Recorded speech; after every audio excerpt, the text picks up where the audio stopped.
So today, every Sunday, we do a unifying experience to kind of bring us into the one mind, into the one concept. And so today, I want to anchor us in nature. So to kind of bring us into this morning's lesson, I invite you to close your eyes and get comfortable in your chair. And just take a few deep breaths and let the chair fully support you in this physical place. Just breathe. I want to bring you in your imagination to one of your most positive memories of being in nature. Maybe it was on a beach or in a forest or a beautiful garden or just walking somewhere, looking up at the clouds or the stars. But just bring that into your imagination.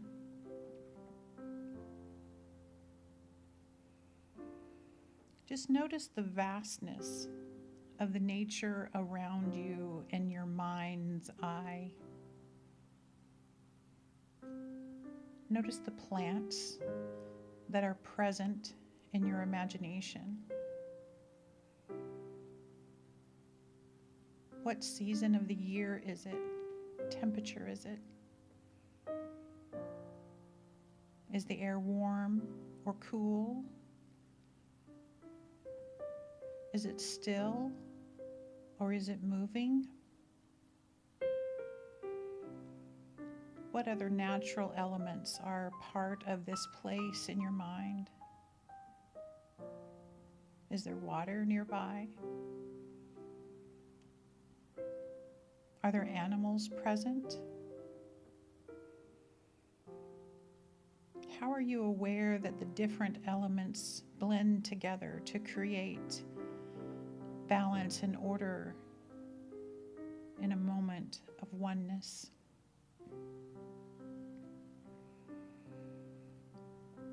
Now think for a minute, what had to happen over the centuries for this scene to be formed in physical reality?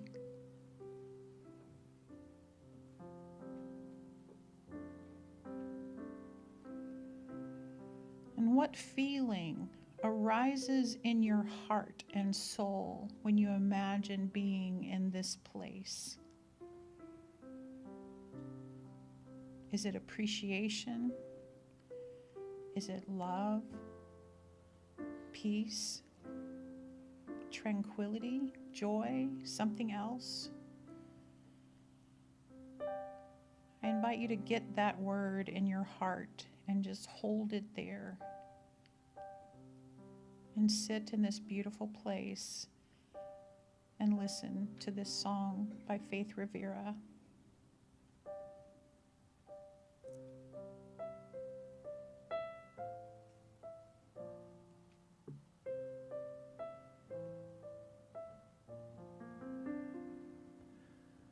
I am a child of this universe. The ocean dances at my feet. The wind plays a melody through my hair. I am loved at every turn. I am kissed by Mother Earth. I am a child of this universe. The sun warms me in its embrace. The stars have a line for me in the sky. I am honored by all of life. I am held by Father Time. Every blade of grass, every shaking leaf on the tree, every mountain top sings of the glory of God moving through me.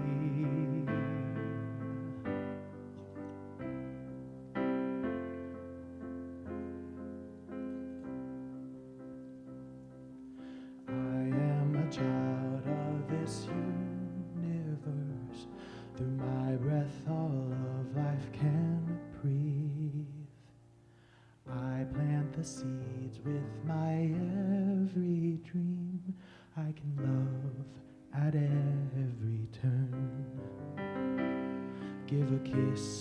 to Mother Earth. Yes, I am a child of this universe. I greet the God in every face. I am a channel for all peace to flow. Oh, I honor all of life. I am one with Father Time, to every blade of grass, to every shaking leaf on the tree, to every mountain top. I sing of the glory of God moving through all, moving as me, moving as you, moving, moving.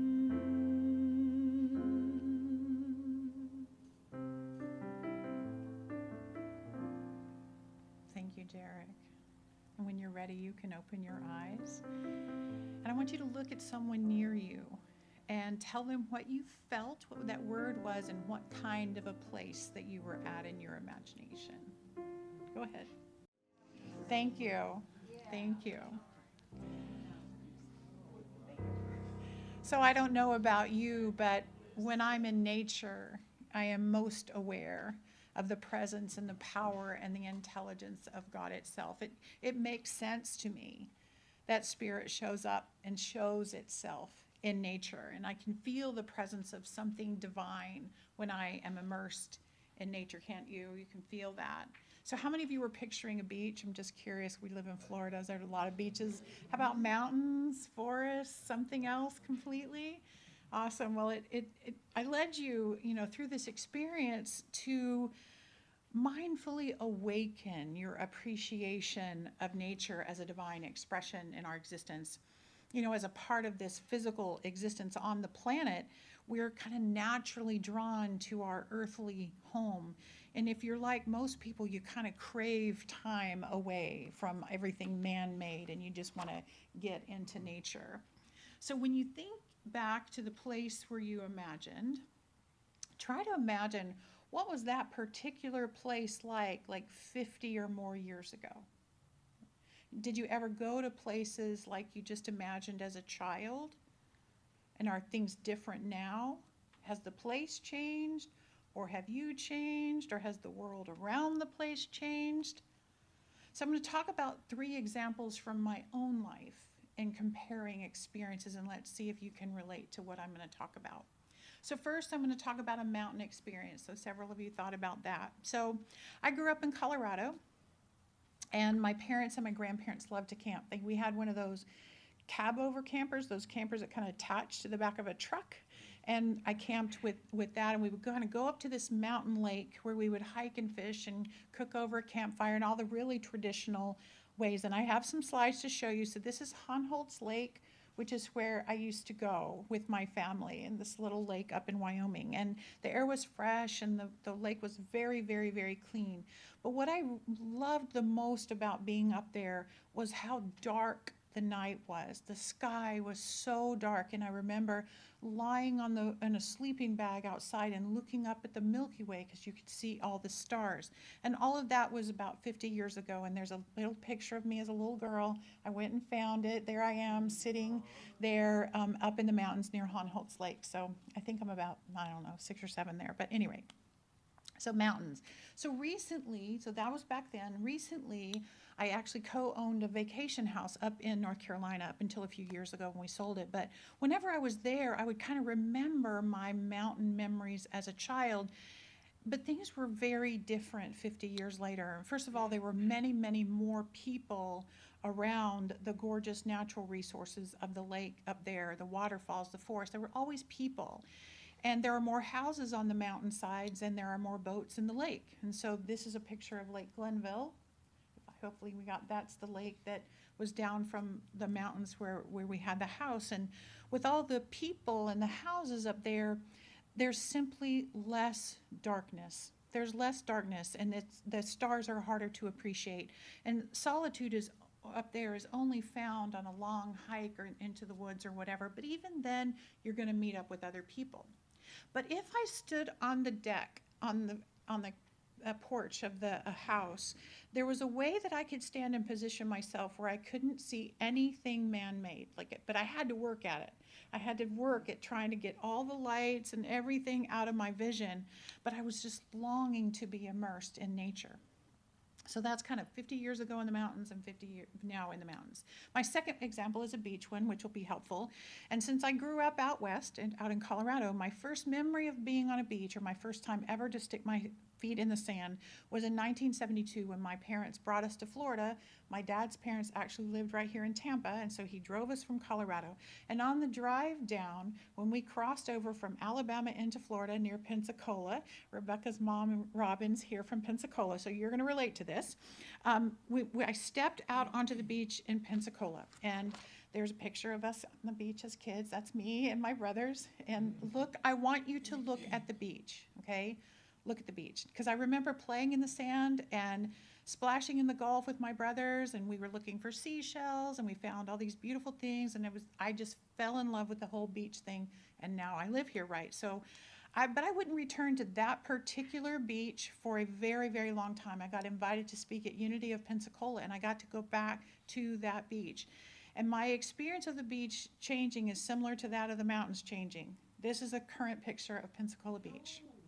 Okay, so does that look familiar, Robin? Very, very familiar. Okay, so there are way more people, there are more buildings, there's more vehicles, and obviously this isn't the very strip of beach the other picture was at. Who knows where that was, but it illustrates perfectly, more people in the water, there's high-rise condos. It's just very, very different. More umbrellas, sunbathers, music, noise, all of that.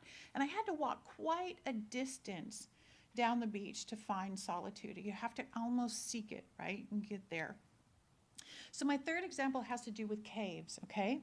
So in 1976, my father took us on a road trip to a place in Kentucky, just outside of Nashville, and it's called Mammoth Cave. Has anybody happened to be Mammoth Cave been? Okay, good, cool. So it was a very hot summer day. I remember as a child walking down into the cave, and it was just cool, and it was very memorable. We learned all about stalactites and stuff, whatever, bats and all of that kind of stuff. And we were led by a park ranger kind of twisting and turning down into the cave until we were back out. And there's a picture of Mammoth Cave. Now, very memorable childhood experience. I loved it so much that I wanted to go back as an adult and see it again. Like, was it really that magical? So I went back in the early 2000s. And much to my amazement, almost nothing had changed. Nothing had changed. It was as if time stood still. I don't have a second picture of Mammoth Cave because I don't know when that picture was taken, because the old pictures and the new pictures are pretty much the same. The second time I went, a park ranger led us through, and I love that the lights in the cave are on motion detection, so it's dark unless there's a person present, and so the cave gets to be in the darkness for the animals and the creatures that are down there. It was magical. So I shared these three examples, and my talk title today is Doing My Part. Because as a spiritual being having a human experience, I want to live my human life in harmony with the rest of the physical world. I want to remember the truth of oneness in relationship to nature.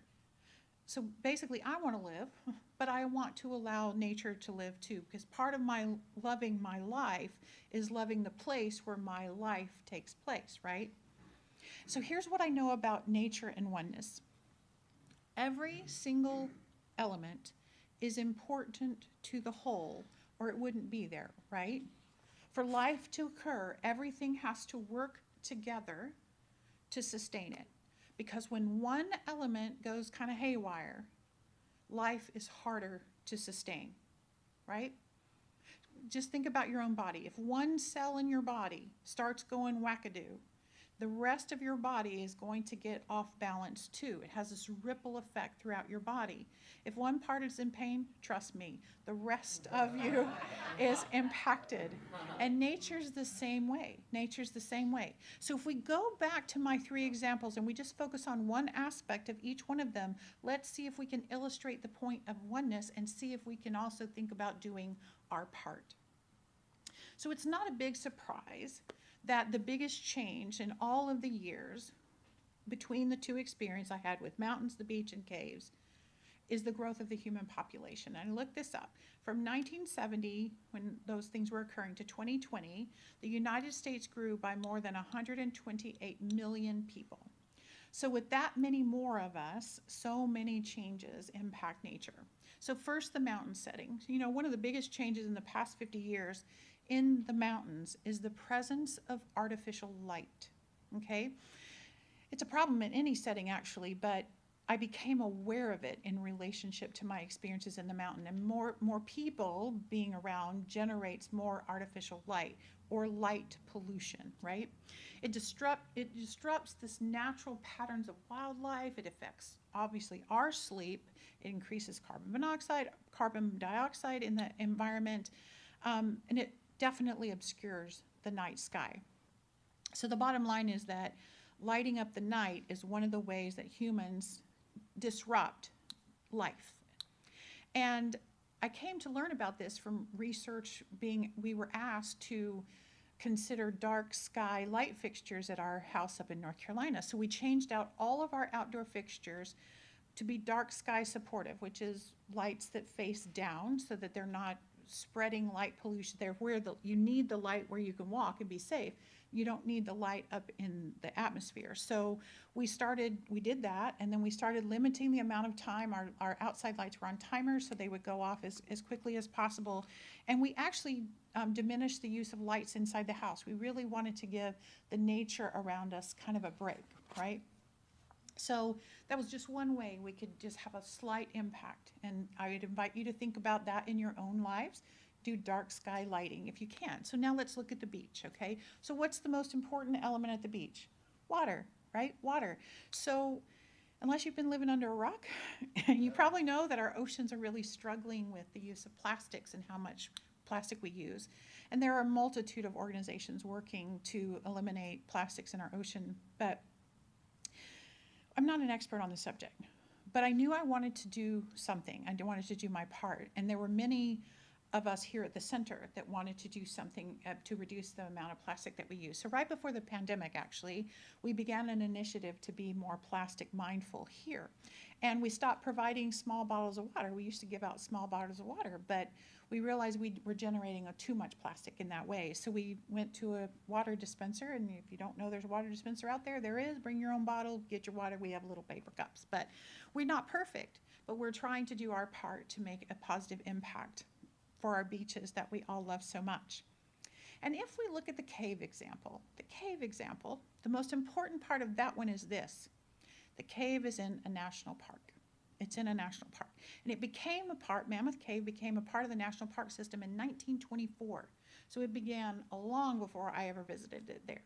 But when I saw it in 1976 and when I saw it again around 2000, things were basically the same, protected and preserved. And I want to do my part to help support the national parks that preserve the natural habitats they actually educate all of us about the natural earth. So in preparation for the month of August, I shared this last week, one of the things that Terry and I decided to do was to watch the Netflix docuseries called Our Great National Parks. If you haven't seen it, it's awesome. It's narrated by Barack Obama. And it's a series of documentaries that feature the national parks, not just in the United States, but they do one in Chile, they do one in Indonesia and Africa, and I can't remember all the countries, but it is a phenomenal piece of work. And the spiritual point that this series makes is the same one I'm making today, which is there is an appreciation for the truth of oneness. If the water temperature changes and certain plants won't grow, they're a habitat for a certain kind of bug that the birds eat, and the birds make droppings that make the berries grow, and then another species eats the berries, and then another species eats that, and guess what? It all comes back to us. It all comes back to human life. And so protecting the ecosystem and understanding that is just so very, very important. And trust me, eventually this is going to catch up with us, right? So the truth is, in the spirit of oneness, the earth and all of its inhabitants need us as much as we need them. Perhaps just as we long to experience nature, perhaps nature longs to experience us too. But as they instinctively take care to not disrupt us, think about how much animals go out of their way to avoid us, right? To leave us alone, to not disrupt our lives, except for squirrels. Squirrels want to disrupt everything. But at any rate, we must honor them by doing the same. The poet Khalil Gibran wrote this, and I love this. It said, "Forget not that the earth delights to feel your bare feet, and the winds long to play with your hair." Isn't it a cool idea that nature loves a loving experience with us as much as we long for a loving experience of it? Isn't that cool? So what is my part? What is my part? You know, all of us have this concept, and we just imagined it, of what an ideal nature is like, right? We have this ideal. And then here's reality. Here's the reality of what it's like right now. And there's a gap. And living occurs in the gap. Our choices occur in the gap. So our ideal is one thing, reality is different. So how do you live in the gap? That's actually a question about your whole life. You have an ideal version of your life, and you have a reality, and you live in the gap between those two. How do you function in the gap between your ideal and reality? So one response to the gap is like denial. When you're denial, you're like, I don't know, nature seems to be about the same as ever, whatever. Scientists don't know what they're talking about. There's this whole denial. That's one way to be in the gap. Another response to being in the gap is helplessness. That sounds like, this problem's too big, it's never going to get solved in my lifetime, oh well, never mind, right? Or how about apathetic concern? I'm worried about global warming, I'm worried about all this stuff, but I have no sense that there's anything that I can do that would make a difference. So there's this helplessness. And obviously another choice is activism and getting involved in research opportunities to work towards something and dedicating your time and your hard work and your efforts to a solution and moving forward. And while you might not rise to all the way to activism, I invite you to do your part as a spiritual practice in that gap. I really want to encourage you to grasp the concept of oneness as a basic truth of life. What I do to others, how I treat nature, how I spend my time, talent, and treasure, the decisions I make in this gap, all of those things impact everyone and everything else. What I do here in my home has an impact on the people and the animals, and on and on and on, all the way to the other side of the globe. Oneness is the foundation of love, including love of the planet. The second thing you can do in the gap is, as a spiritual practice, is knowledge. Knowledge is power. Awareness is critical, right? So I invite you to educate yourself about the nature that is readily available in your own life. While I'm not going to advocate you go all the way to, another country and try to figure out something, what about in your own backyard? Where are the national and state parks that are available to you? How can you immerse yourself in nature on a regular basis and give your love? Do you know the animals that are natural around you? What are their needs? How might that be different than your own needs, right? So lastly, and most importantly, actively extend your love to the nature around you. Leave nature better than you found it. You know, conserve the resources that are important to other creatures, other forms of life. Because love and appreciation can be shown in so many ways. So I invite you to figure out how you can best live that appreciation and love actively toward the nature that we all share. You know, if we're here in community to try to deepen our relationship with Spirit, one of the ways that we can deepen connection to God is to deepen our connection to all of creation. We deepen our connection to Mother Earth by our love of it. When we can see ourselves as part of the divine equation of life, part of the necessary whole. You know, I asked in Sacred Cup this morning, can you see that you're as unique, as important as any element in nature, as anything?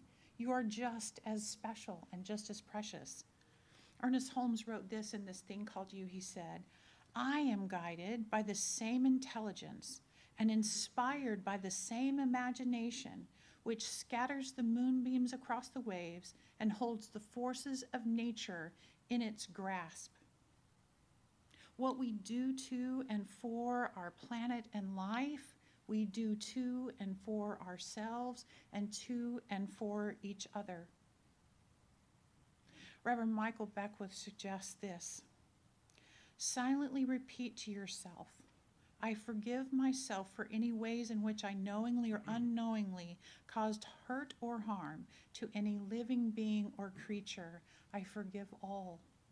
So release yourself from any moment before today and step into today.